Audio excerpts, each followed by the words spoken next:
You're the breath in my lungs, the reason I'm alive. Every beat of my heart, you're the Let's start walking!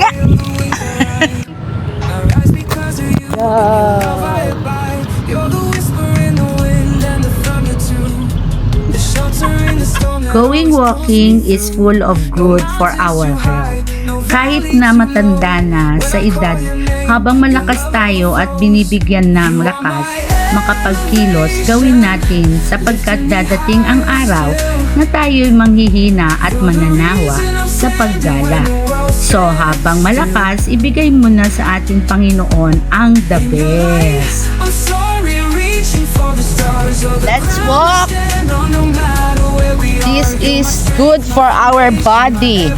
So, let's walk and walk na maipapakita mo sa ating Panginoon ang mga bigay niya sa ating kalakasan at tamasain natin ang magagandang kapaligiran at mga hangin, liwanag ng araw upang tayo ay maging masigla sa ating katawan at hindi manghina agad-agad.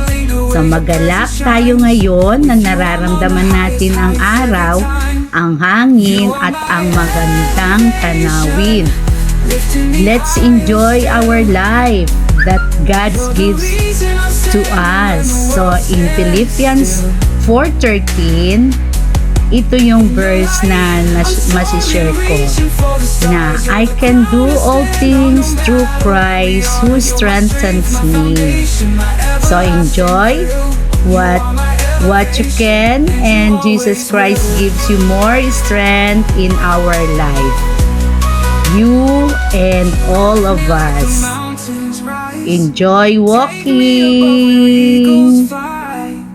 With every breath I'm singing your praise. You're the light that guides my ways. In the darkest night, you're shining star. Closer than the moon, never far. Your love is the sky that never ends. With you my soul ascends. You are my elevation, lifting me high. God bless.